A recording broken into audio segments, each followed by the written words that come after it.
벌써 마지막이 됐네요, 그죠? 예, 아쉬움은 없고 빨리 끝내세요라고는 표정으로 얘기하고 있습니다. 그러세요? 아쉬우세요? 한 3시간 할까요, 그러면? 거짓말 잘하시네요. 제자가 되려면 멀었습니다. 내면 세계 질서가 형성이 안 됐어요. 네. 제자도가 완성된다면 어디까지일까요? 내가 혼자 제자가 되는 걸까요? 네. 예, 제자도의 완성은 내가 제자가 되고 다른 제자를 세우는 것까지예요. 예, 거기까지입니다. 이게 쉽지 않죠? 내가 되는 것도 힘든데, 예, 또 누구를 세우나. 예, 그런데 하나님께서 기본적으로 우리에게 주신 우리 주변에 아주 핵심적인 사람들이 있습니다. 우리 가정이겠죠. 부부 안에도 이 제자도의 관계가 형성될 수 있습니다. 어떤 사람을 드라이빙 하라는 게 아니라 서로에게 제자의 모습을 보여주는 거겠죠. 특별히 부모가 자녀에게 제자의 모습을 보여주고 그 자녀가 예수님을 정말 신실하게 잘 따르는 제자가 된다면 그것만큼 축복이 어디 있겠어요. 제가 영국 와서 두려운 게 좀 있었어요. 그 두려운 것 중에 가장 핵심은 우리 아들 도영이가 신앙을 잃어버리면 어쩌지? 라는 것이었어요.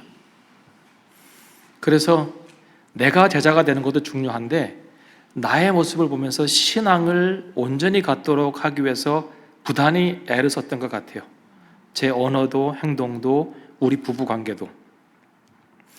감사하게도 이제 신앙이 잘 형성이 되었고 내면 세계 질서도 여러 가지 우당탕탕한 순간들이 있었습니다. 청소년기에도 그렇고 청년기에도 그렇고 대학을 졸업하는 순간에도 코로나 오니까 막 다 또 터져가지고 내면 세계가 막 확 뒤집어졌다가 다시 가라앉으면서 재배치되고 하는 그런 과정들을 겪으면서 지금은 굉장히 좋은 신앙인으로 자라고 있다고 생각이 들고 아마도 내년이나 내후년쯤 성공의 목사님이 되는 과정을 밟을 것 같아요. 이제 우리 도영이는 이제 그런 과정 가운데 있습니다.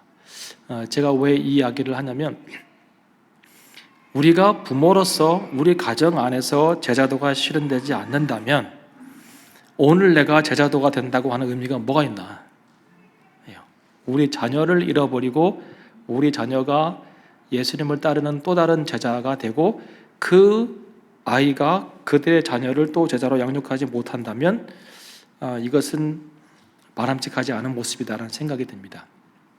그래서 제자도의 완성은 내가 제자가 되고 다른 사람들을 제자로 세우는 것까지, 특별히 나에게 하나님께서 선물로 주신 가까운 사람들을 제자로 세울 수 있는 그러한 단계까지 나아가면 참 좋겠다 하는 생각을 합니다. 이제 1, 2, 3강을 통해서 우리가 제자로 부르심을 받은 것도 알았고 하나님 안에 예수 그리스도 안에 거함으로 말미암아 제자가 되는 기본 출발을 하는 것도 알았고 그리고 가치관의 변화와 정체성의 변화가 분명히 일어남으로 말미암아 우리 내면 세계가 새롭게 형성되고 그것이 우리 공동체 안에서 필터링이 되고 세워지고 그리고 일상에서 점검이 되고 확장되고 형성되는 것까지 배웠습니다. 그런데 이 이론이 실패 없이 잘 진행되면 참 좋을 텐데 우리가 참 실패를 많이 경험하게 됩니다. 제자도에 관한 책을 이제 한 권 쓰려고 하고 원고를 다 마쳤어요. 그리고 이제 출판사를 찾고 있는데 제가 알려지지 않은 사람이라 어디에 출판사를 보내야 될지 모르겠어요. 영어로는 책을 두 권을 출판했습니다. 저는 그리고 이제 학술적인 그 아티클들은 많이 출판을 했는데 아직 한국어로 된 책을 출판한 적은 없어요. 하고 싶은 생각도 없었어요, 사실은. 근데 이것은 교재로 만들어서 한국 교회가 조금 회복되고 갱신되는 데 필요하다고 생각이 되어서 이제 이것을 쓰려고 하는데 쓰면서 제자도에 관계된 이런 설명들은 한 권을 쓸 수 있겠어요. 그런데 만약에 내가 제자도를 내 삶 가운데 적용하면서 신앙생활을 해오면서 실패한 것들을 쓰면 10건이 넘을 것 같아요. 그러니까 성공한 순간보다 실패한 순간이 더 많다는 것이죠. 영광스러운 순간보다 창피한 순간이 더 많고, 감사하고 기쁜 순간보다 힘들고 어렵고 슬프고 씁쓸하고 이런 순간이 더 많고, 그 마운틴 탑에 있는 것보다 밸리에서 보내는 시간이 더 많은 것이 우리 기독교인의 삶입니다. 어쩔 수 없어요.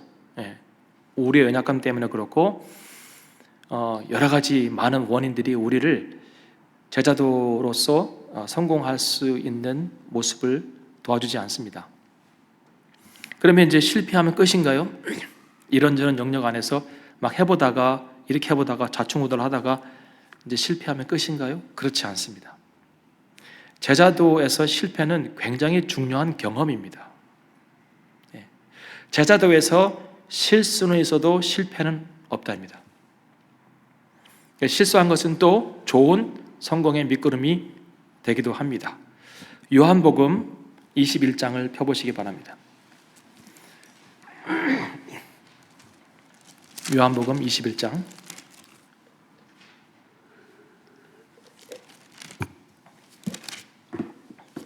여기에 예수님과 베드로의 대화가 나옵니다.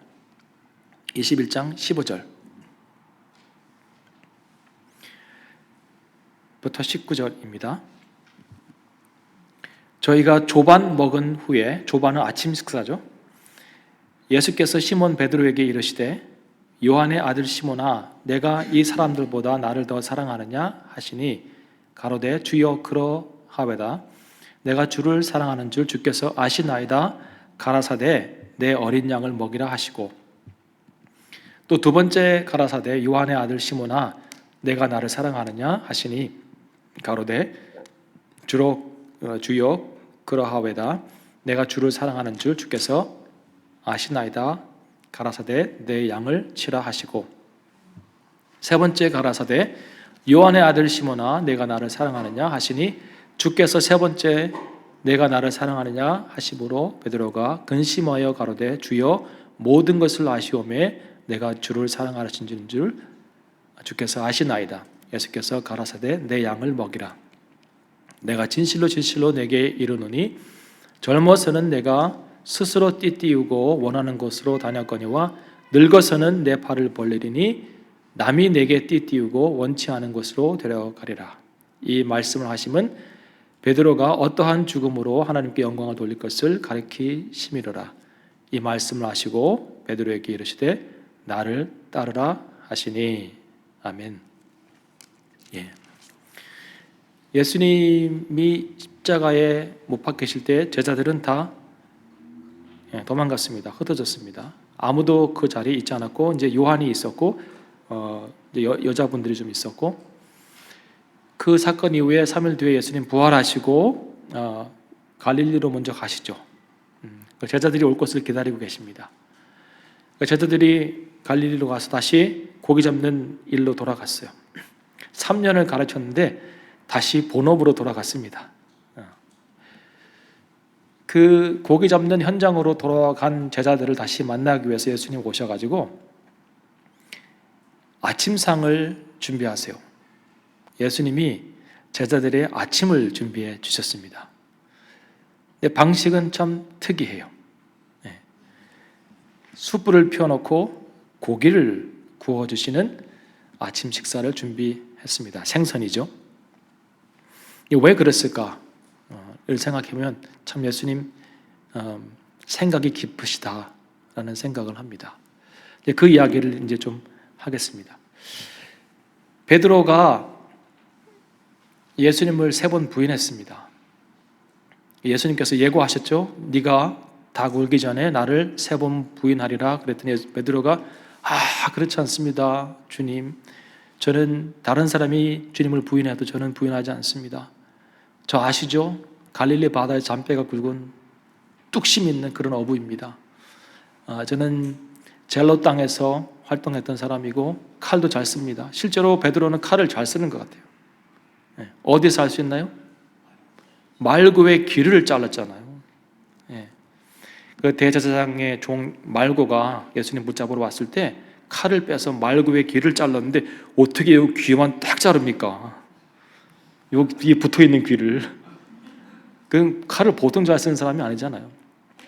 훈련받은 사람이에요. 예. 그러니까 어부이지만 그 젤롯 땅 안에서 독립운동을 했던 그런 사람이 베드로입니다. 그러니까 제가 베드로를 상상해 보면 검붉은 그 구릿빛에 머리가 이렇게 뻗쳐가지고 딱 철사처럼 팍 나와 있고 수염이 더부룩한데 등치는 있어가지고 이렇게 반팔티 딱 입고 든든한 그런 모습. 그걸 저는 이제 항상 떠오르는데 기질은 걸걸하고 주님, 저는 부인하지 않습니다. 그런데 실제로 부인하잖아요. 네. 단순한 실패가 아니에요. 네. 그리고 이 실수는 제 생각에는 베드로의 인생 가운데 필요했던 실수인 것 같아요. 네. 왜냐하면 단순한 실수가 아니라 자기 확신이 깨지는 순간에서 나는 절대로 주님 부인하지 않고 끝까지 주님 따르겠습니다라고 했던 자기 확신이 깨지는 순간이었고, 그리고 자기가 갖고 있었던 내면 세계의 그 공고함이 무너지는 순간이었어요. 제가 그랬잖아. 내면 세계 질서가 다시 재배치되지 않으면은 제자도를 시작하기 쉽지 않다고. 할 수 있어도 좌충우들 실패할 수 있는 확률이 많은데, 이 예수님을 부인하고 하는 이 사건을 통하여서 베드로는 다시금 내면 세계를 재배치하는 그런 엄청난 은혜를 누립니다. 그래서 예수님을 따라가다가 이런저런 일들로 우리가 실패할 때 그 실패가 끝인가? 아닙니다. 그렇지 않습니다. 그 실패의 자리가 오히려 은혜의 자리가 될 수 있고 다시 시작할 수 있는 은혜의 자리입니다. 그래서 실패를 두려워하지 마시고 실수하는 것을 두려워하지 마세요. 우리 한국 사회는 실수하는 것을 되게 무서워하잖아요. 완벽주의잖아요. 저한테도 그게 있어요. 저한테도. 뭘 하나 하면 완벽하게 해야 돼요. 제 마음에 안 들면 끝까지 해야 돼요. 그리고 제가 만족이 돼야만 원고도 보내고 뭘도 하고 하지, 제가 만족이 안 되면 아무것도 안 합니다. 그것만 붙잡고 있는 거예요. 그러니까 시간이 많이 걸리죠. 뭘 하나 해도. 완벽해요. 한국 사람들이 영어를 이렇게 말을 잘 안 하는 게 틀릴까봐 그렇잖아요. 그 다음에 내 옆에 영어 잘하는 한국 사람이 있으면 더 안 하잖아요. 그냥 또 비웃을까봐. 차라리 말 안 하는 게 중간이나 가지. 말했다가 단어 틀리고 문장 틀리고 억양 틀리고 그러면 쑥스럽잖아요. 그러니까 우리는 실수를 두려워하는 민족이에요. 근데 주님을 따름에 있어서 실수하는 것은 의도적으로 하지 않은 이상에는 괜찮다. 우리는 실수할 수 있어요. 문제는 실수한 자리에 주저앉아 있는 게 문제예요. 다시 회복의 의지를 가지고 믿음으로 나아가면 되는데, 그렇지 못하고 실수한 자리에서 주저앉아서 더 이상 나아갈 의지가 없는 상태가 문제가 됩니다. 잠깐만요.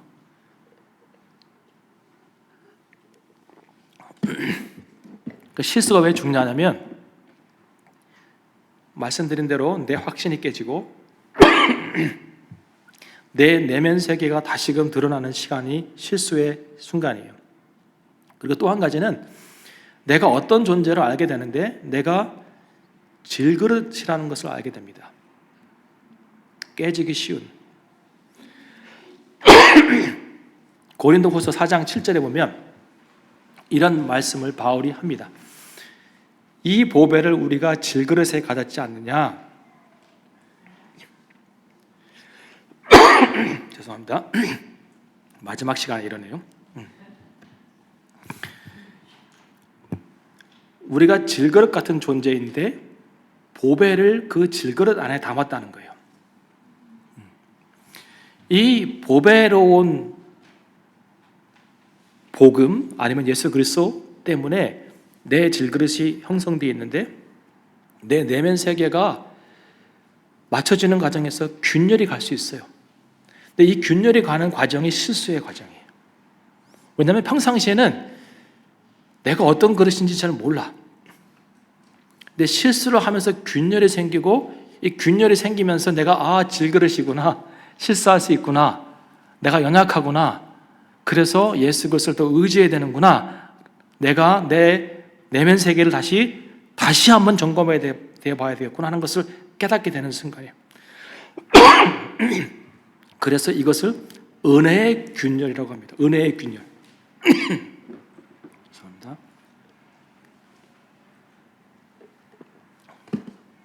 그래서 실수가 생길 때 내 질그릇에 은혜의 균열이 생기게 되고, 그 은혜의 균열이 생김으로 인하여서 다시 내면 세계를 점검하게 되는 것입니다. 그러면서 얼마나 내 안에 내면 세계가 잘 형성되어 있는지를 다시금 볼 수 있고 점검할 수 있는 순간이 바로 이 실수의 시간입니다. 그래서 제가 말씀드린 대로 실수한 거는 괜찮고 넘어지는 것도 괜찮고 다 괜찮아요. 그런데 그 자리에서 다시 일어나서 회복되는 것이 중요합니다. 우리 예수님은 우리가 실수했을 때 아니면 실패했을 때 우리를 정죄하지 않고 우리를 회복시켜 주시는 분이십니다. 그래서 예수님이 베드로에게 3번을 물어보잖아요. 내가 나를 사랑하느냐? 다 아시다시피 왜 3번 물어보셨을까요? 3번 부인했으니까. 3번 부인했으니까 예수님이 3번 내가 나를 사랑하느냐 물으시면서 3번 회복시켜 주시는 거예요. 심리학적으로 굉장히 중요한 기법입니다. 이게 실수한 시간만큼 순간만큼 회복도 시켜주는 거예요. 그래서 감정이 회복되도록. 예수님 되게 세밀하신 분이에요. 왜 생선을 굽는 아침을 준비하셨을까요? 원래 생선은 아침 안 먹어요. 이 사람들은. 이분들이 먹는 식사는 나은 브레드 같은, 피타 브레드 같은 그런 거잖아요. 아침에. 왜 생선을 굽는 아침 식사를 선택했을까요?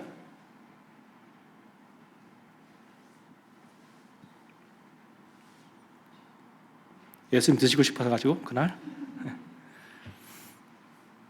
베드로가 숯불 앞에서 예수님을 부인했잖아요. 그러니까 숯불을 펴놓은 거예요. 이제 베드로는 숯불을 보면서 뜨끔했고 3번 나를 사랑하냐 질문을 받으면서 또 생각해 보는 거죠. 예수님께서 지금 나에게 메시지를 주시는구나. 근데 그 메시지가 너 왜 그랬어? 너 실패했어? 어떻게 나를 부인할 수 있어? 이렇게 책망과 정죄의 메시지가 아니라 지금 나를 회복시켜 주시는구나 하면서 깨닫게 되는 거예요. 예수님의 고도의 회복의 기술입니다. 우리 엄마들은 하는 게 뭐예요? 엄마 다 알아. 빨리 얘기해. 너 저기서 뭐 했지? 엄마 어떻게 알아요? 엄마는 다 눈이 있어. 여기도 안 봐도 다 알아. 너 그러면 안 돼. 엄마가 몇 번 얘기했어. 또 할 거야 안 할 거야? 막 추궁하고 정죄하고 막 이러잖아요. 근데 예수님은 그 실패 이야기 자체를 안 꺼내세요. 너 몇 번 부인했냐? 다 울었냐 안 울었냐? 이런 사건 조사를 안 하신다고요. 그냥 숯불 펴놓은 거예요. 왜냐하면 그 사건이 숯불 앞에서 일어났기 때문에. 그리고 3번 물으세요. 내가 나를 사랑하느냐? 네, 사랑합니다. 내가 너를 사랑하느냐? 예, 사랑합니다. 3번 물음을 통하여서 3번 부인한 것을 회복시켜 주시는 것이죠. 예수님의 관심은 우리의 실수에 있지 않고 실수를 통해서 회복된 다음에 새롭게 형성되는 제자도의 관심이 많으십니다. 그 실수를 통해서 우리 내면 세계가 얼마나 질서가 안 잡혔는지, 우리가 얼마나 연약한 질그릇인지를 다시금 보여주시고 확인시켜 주시는 것이거든요. 그러니까 할 수만 있으면 실패하지 않고 뚜벅뚜벅 믿음의 길을 잘 걸어가면 좋은데, 그렇지 않고 내가 아직까지 디몰리션 하지 못한 것이 남아있고 사로잡아 와서 그리스도 앞에 복종시키지 못하는 것이 있어서 자꾸 넘어지는 사건이 있고 감정의 어떤 기복이 있고 할 때 그때라도 나는 너무 형편없다. 나는 자격이 없고 나는 예수님의 제자가 될 수 있는 사람이 안 돼 애초부터라고 마음 먹지 마시고 그 자리에서 다시 우리를 회복시키기 원하시는 예수님의 사랑을 깨달으면 됩니다.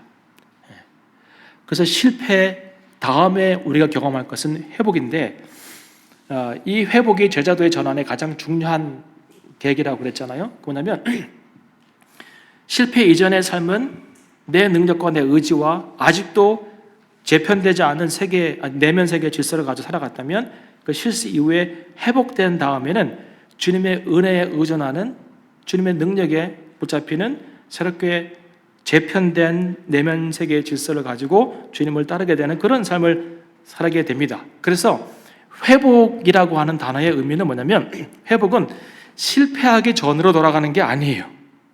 이게 우리가 생각하는 회복인데 회복은 실패한 자리를 뛰어넘어 또 다른 단계의 제자도의 믿음으로 나아가는 게 회복입니다. 그러니까 실수는 좋은 거죠. 어떻게 보면 하면 안 되는 거지만 절대로 하면 안 되는 것이지만 했을 때 넘어졌을 때 이것은 다시 하나님의 저는 영어로 표현하면 means of grace 은혜의 수단이에요. 실패는 하나님의 은혜의 수단입니다. 그래서 다시 일어날 수 있고 회복될 수 있고 회복된 다음에는 실패한 자리로 돌아가는 것이 아니라 이전으로 돌아가는 것이 아니라 그 자리에서 한 단계 다시 믿음이 성장해서 계속해서 나아가는 것이죠. 전혀 다른 방식으로 은혜의 방식으로 다시 세워주는 것이 하나님의 회복입니다. 그러면 회복된 다음에는 우리가 무엇을 하면 될까요? 실패와 넘어짐, 그 다음에 사랑으로 회복되고 난 다음에 우리가 이제 집중해야 될 일이 있다면 그것은 회복된 제자에게 요구되는 사명입니다. 그게 제자를 다시 만들어내는 거예요. 그러니까 실패한 경험이 있는 제자만이 다른 제자를 양육해낼 수가 있습니다. 그래서 네가 나를 사랑하느냐 물어섰을 때 예수님께서 뭐라 그럽니까? 내 양을 먹이라. 두 번째, 네가 나를 사랑하느냐? 네, 그렇습니다. 내 양을 치라. 똑같은 말인데 다르게 표현했어요.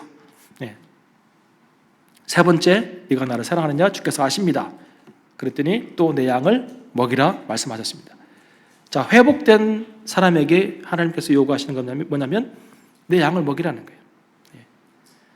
그 말은 뭐냐면 제자도의 시각으로 바라보면 너가 감당해야 될 제자도의 재생산에 헌신하라는 거예요.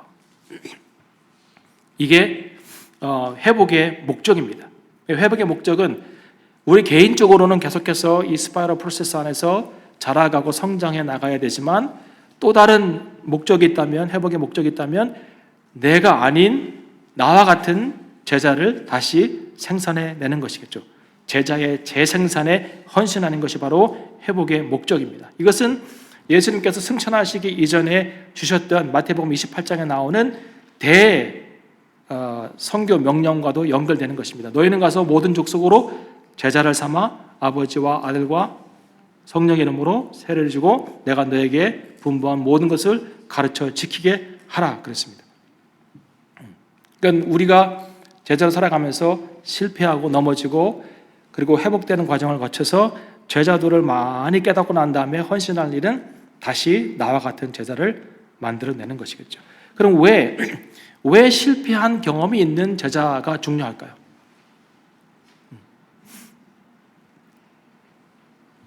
왜 실패한 경험이 있는 제자가 중요할까요? 첫 번째, 실패한 제자만이 하나님의 긍휼이 어떤 것인지를 알 수 있습니다. 다른 사람의 실수와 넘어짐을 이해할 수 있고 긍휼한 시각으로 바라봐 줄 수가 있는 거예요. 실패하지 않은 사람들은 다른 사람의 질그릇을 보면서 내가 균일을 만듭니다. 내 망치로, 내 잣대로, 내 기준으로 너는 좀 깨져야 돼. 이 사람의 질그릇을 내가 막 균열을 내는 거예요. 그러지 마시고 이 사람이 스스로 넘어지고 실패하는 것을 통하여서 스스로 하나님께서 만들어내시는 은혜의 균열을 볼 수 있게끔 인내하고 기다려주는 거예요. 왜냐하면 내가 그런 은혜를 누렸으니까.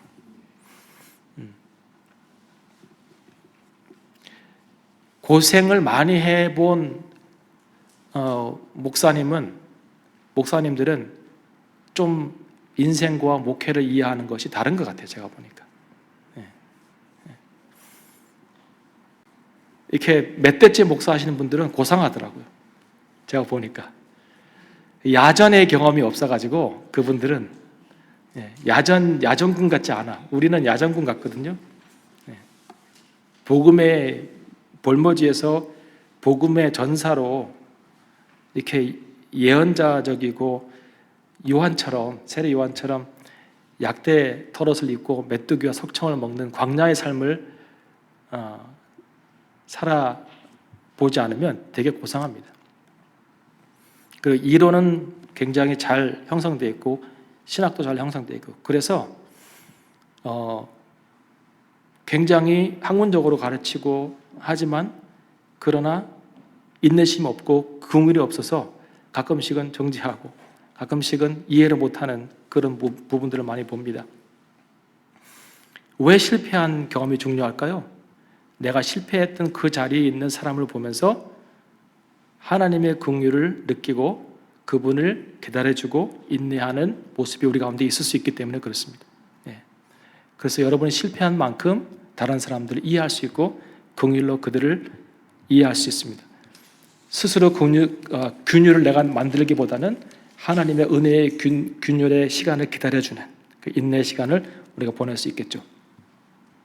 두 번째, 넘어진 다음에 은혜를 강요하지 않고 내가 받은 은혜를 흘려보낼 수 있습니다. 이런 사람들은. 그러니까 회복의 과정을 막 주도하는 사람이 있어요. 집사님 이거 해야 돼, 저거 해야 돼. 아니요, 그냥 하나님의 사랑에 맡기세요. 베드로도 하나님의 사랑으로 회복되었습니다.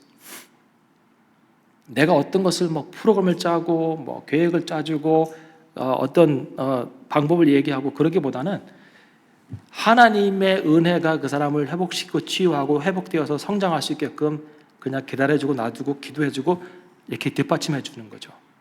은혜를 내가 받은 은혜를 흘려보내는 것이죠. 그다음에 이 실패한 제자가 제자를 세울 때 중요한 이유가 뭐냐면 결과보다는 성공보다는 한 사람의 영혼을 더 소중하게 여깁니다. 그건 틀림없는 것 같아요. 그러니까 예를 들면 이런 거예요. 제가 목회를 하면서 가끔씩은 이 사람한테 내가 옳다는 걸 증명하고 싶다. 하나님께서 말씀하시고 내가 알고 있으니까 이 사람이 그래 목사님이 얘기하는 게 맞았어 라고 인정하고 그러면 내 권위도 생기고 그 다음에 또 이 사람도 뭐 전 목사님이 이렇게 했더니 잘 됐어 라고 또 얘기하면 또 인기도 올라가고 막 그래서 내가 옳았다고 하는 것을 증명하고 싶은 생각이 있을 때가 있습니다. 목사로서. 그걸 이해하십니까? 근데 하나님은 저에게 이렇게 말씀하십니다. 그거 중요하지 않아. 네가 옳은 거 중요하지 않아. 나의 계획이 그 사람 가운데 이루어지는 게 중요해. 너는 통로야. 내 성공과 내가 옳았다는 것을 증명해내는 것이 중요한 게 아니라 하나님께서 그 사람을 향한 계획이 이루어지는 것이 더 중요해요. 설령 그 사람이 내가 그 일을 뒤에서 도왔다는 것을 알든지 모르든지 간에 그 일이 이루어져서 그 사람이 회복되고 성장하고 그 사람이 제자로 세워지는 게 중요하지 내가 옳고 내가 뭐 능력 있고 이것은 중요하지 않다고 하는 것을 많은 경우에서 말씀해 주셨어요. 그래서 전에는 잘 모를 때는 막 이렇게 열심히 넘칠 때는 하나하나 얘기했습니다. 그래서 되는 일도 있었고 안 되는 일도 있었어요. 근데 나중에 시간이 지나면서는 말하지 않았어요. 기도했어요. 그리고 길을 찾았어요. 다른 사람을 통하든지 어떤 다른 방법을 통하여서 그 일이 이루어지게끔 하고 나는 빠지는 거예요. 그래서 하나님께서 영광 받으시고 나는 없는 거죠. 이것이 제자도의 중요한 원리 중에 하나입니다. 제자를 세워나갈 때. 예. 내가 영광받고 내가 옳다고 증명되고 내가 성공하고 이것은 중요하지 않아요. 그 사람이 제자가 되는데 모든 것을 투자해 주는 게 중요해요. 그 사람이 알든지 모르든지. 근데 알게 돼요, 나중에는. 근데 자녀 관계도 마찬가지예요. 너 엄마가 어떻게 했는데 이거 중요하지 않아요. 이 아이가 성숙한 사람으로 자라나서 신앙이 분명한 사람으로 자라나서 나중에 보면 엄마구나. 이거 엄마구나. 엄마가 하신, 나는 엄마의 작품이야. 나는 아버지의 작품이야. 이 고백을 할 수 있게끔. 그게 실패한 제자가 제자를 만들어낼 때 할 수 있는 능력의 삶입니다. 그래서 실패한 사람들은 결국 내가 다시 일어난 것은 내 능력이 아니고 하나님의 은혜라고 했던 것을 기억하기 때문에 그 하나님의 은혜가 흘러가게끔 도와주고 하나님의 사랑의 그를 치료하게 만들고 기다려주고 인내하고 그리고 하나님의 뜻이 그 삶 가운데 이루어져서 제자로 세워져 가는 것을 보는 기쁨만 누리는 것을 추구하는 그런 사람이 실패한 제자의 모습이고 그 제자가 재생산해 나갈 때의 원리를 삼는 모습입니다. 그러니까 나를 내세우지 마세요. 하나님의 뜻이 하나님의 계획이 그 삶 가운데 이루어지는 것을 기뻐하는 자리에서 끊임없이 내가 할 수 있는 모든 것을 하되 할 수만 있으면 잘 모르는 방법으로 하는 것이 제일 좋습니다. 네. 자, 재생산의 계보가 있습니다. 이제 디모데후서 2장 2절을 보십시오.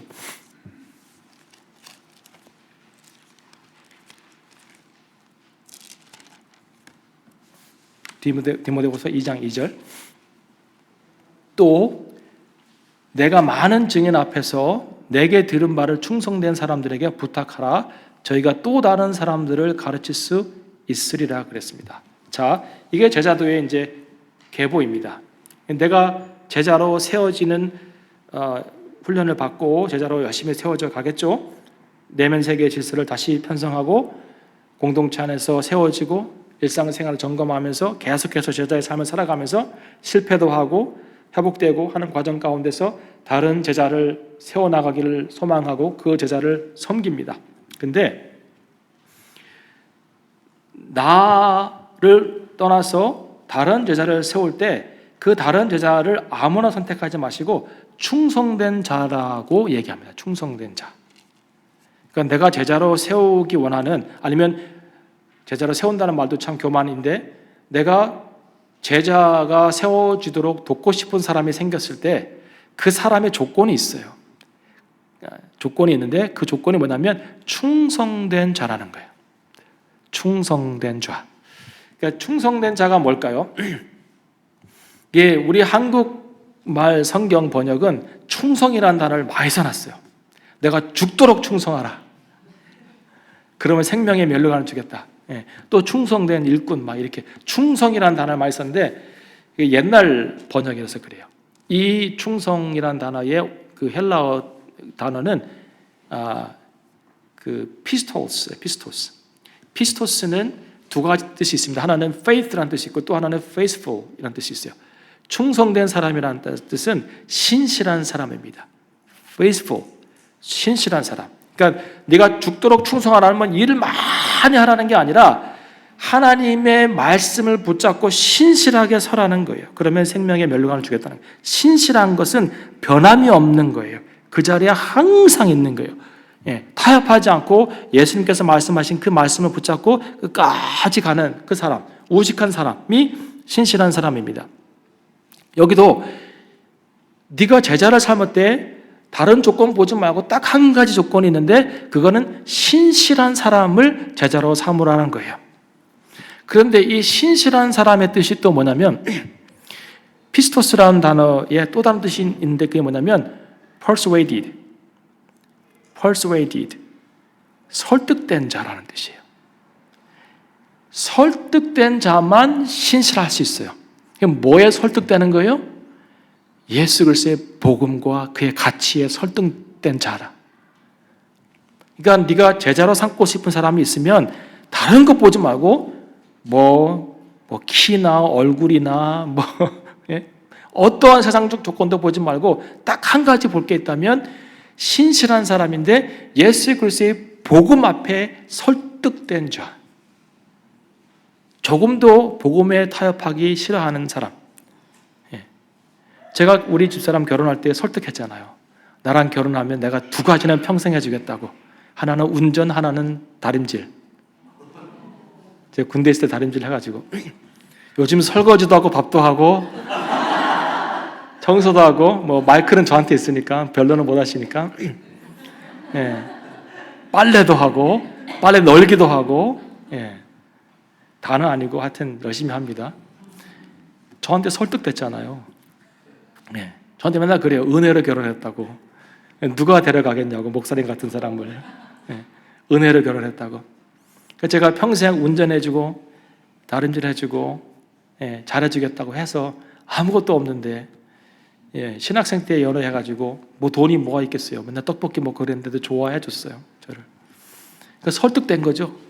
설득돼서 지금 같이 살고 있는 거예요.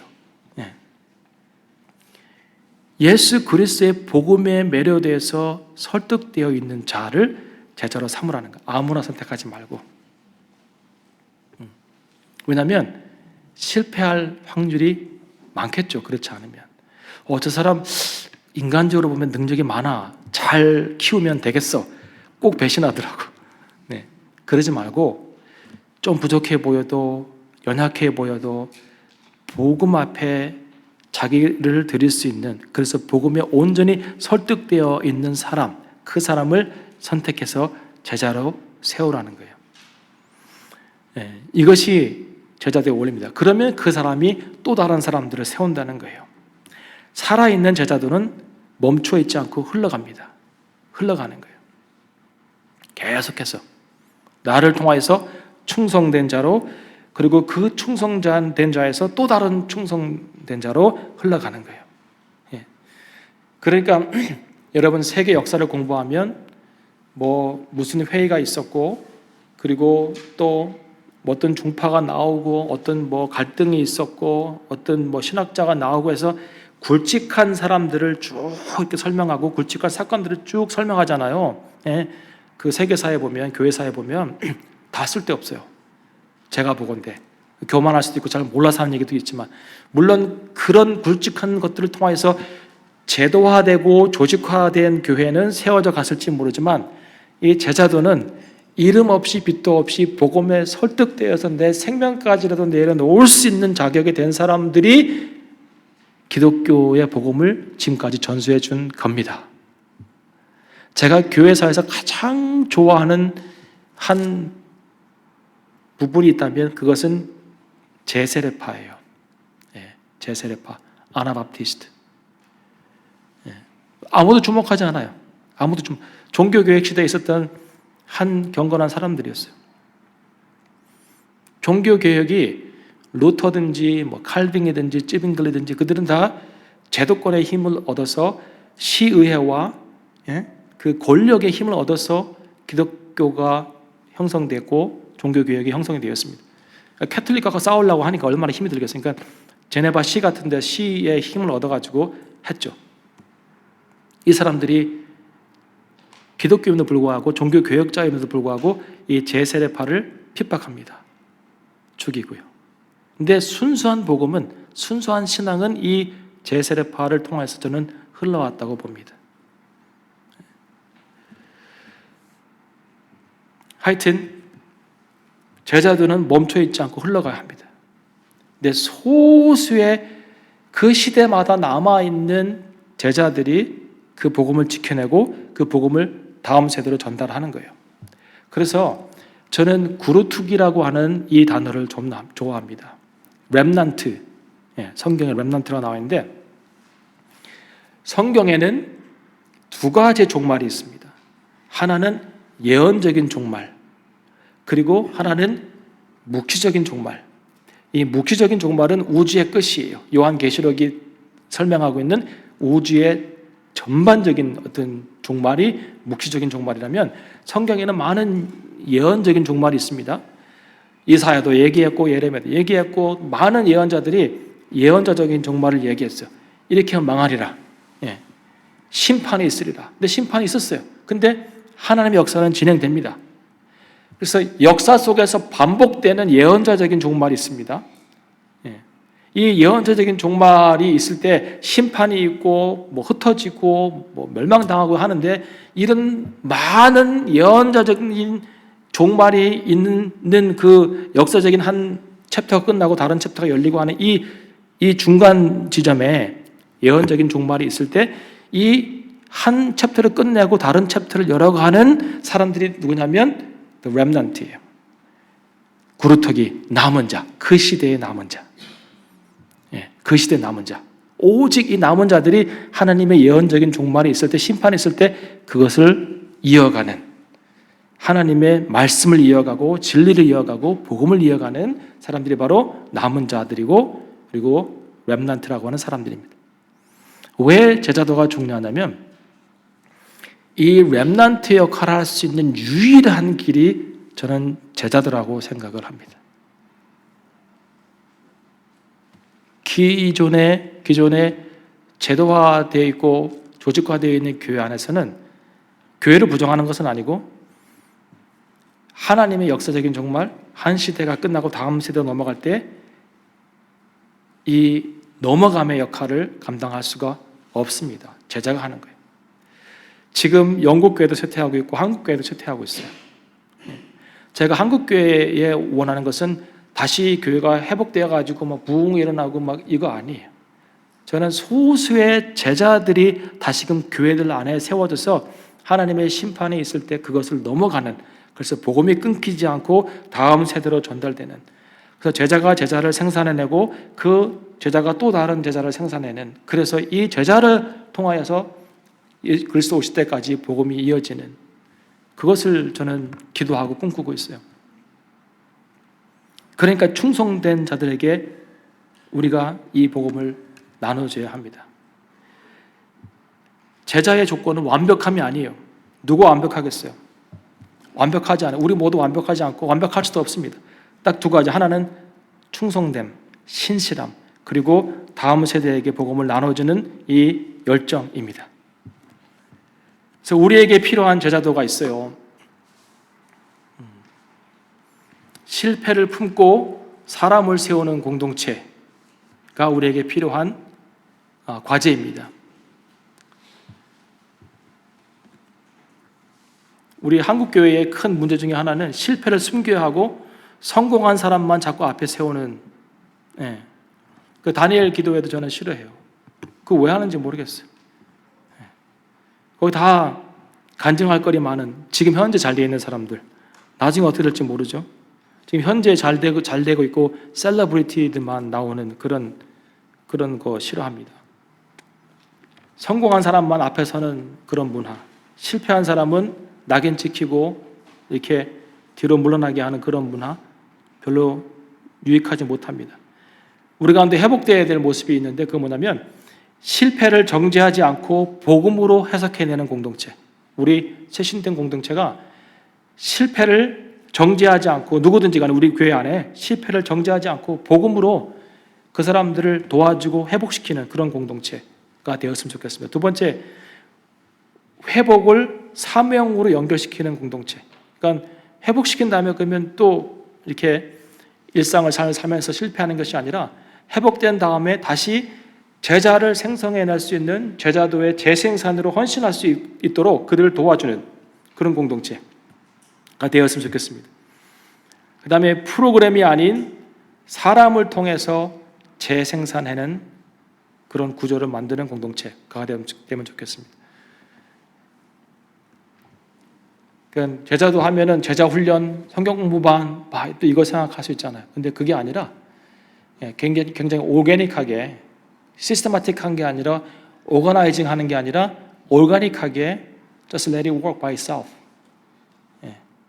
우리 안에서 자연스럽게 그런 것이 일어나는, 그래서 프로그램, 행사가 중요한 것이 아니라 사람이 변화되어서 사람을 통하여서 다시 제자가 재생산되는 그런 공동체. 이런 공동체만 되면 많지 않아도 괜찮습니다. 그래서 다시 얘기하지만 이제는 프로그램에서 사람으로, 그리고 소비자에서 컨텐츠 소비자에서 제자로 나아가는 그런 공동체가 되었으면 좋겠고 그런 2026년 그리고 남은 우리의 삶이 되었으면 좋겠습니다. 마지막 결론. 자, 부르심 1장부터 다시 한번 정리 마지막 하면 예수님께서 우리를 군중으로 부르시지 아니하고 제자로 부르셨습니다. 제자로 부르신 이유는 우리와 함께 있기 원하시기 때문에 그렇습니다. 함께 있다고 하는 것은 예수님 안에 있는 것입니다. 예수님 안에 있을 때 우리의 삶 가운데 열매가 맺히고 우리가 참 제자가 될 수 있습니다. 두 번째는 우리의 삶의 방향이 재조정됩니다. 그리스도 안에 있으면 새로운 피조물이 되는 겁니다. 우리의 존재가 바뀜으로 인식이 바뀌고 정체성의 변화와 가치관의 변화가 같이 오게 되고 그래서 삶의 궤도가 바뀌고 삶의 주도권이 바뀌게 되는 그런 경험들을 하게 됩니다. 그것이 2강이었습니다. 3강은 우리의 내면의 세계가 새롭게 재편성되는 것입니다. 말씀의 권위를 통하여서 다시 무너뜨리고 그 다음에 모든 생각들을 그리스도 앞에 복종시키는 훈련을 통해서 내면 세계가 새롭게 질서가 잡히고 그리고 우선순위가 생겨나게 되고 그리고 공동체 안에서 그것이 성장하고 성숙하고 확인되어지고 그 다음에 일상에서 그것이 완성되어져 가는 것을 배웠습니다. 실패하면 어떻습니까? 괜찮습니다.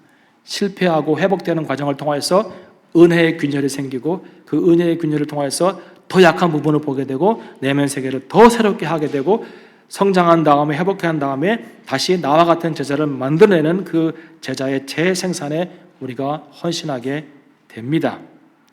자, 이제 두 가지 꿈을 꾸시기 바랍니다. 하나는 내가 예수 그리스도의 온전한 제자로 세워지는 그 꿈과 소망을 가지시면 좋겠습니다. 두 번째, 내 옆에 내가 갖고 있는 이 꿈과 비전을 나누고 같이 세워져 갈 수 있는 복음에 설득되어서 신실하게 서 있는 자가 누군지를 확인하시고 그분과 함께 이 제자도를 실천하시면 좋겠습니다. 그래서 제자를 재생산해내면 좋겠습니다. 특별히 여러분 자녀가 되었으면 좋겠고 여러분 가까이에 있는 하나님께서 허락하신 귀한 지체들을 세워나가면 참 좋겠습니다. 그래서 우리의 삶 가운데 기쁨이 뭐냐면 내가 제자로 세워지는 것과 다른 사람이 제자로 세워지는 것을 보는 것이 내 인생의 가장 기쁨이고 주님께 영광되는 삶이 되었으면 좋겠습니다. 자, 끝나기 전에 이제 그룹 토회가 있거든요. 그룹 토회에서 하시고 또 묵상하면 좋겠습니다.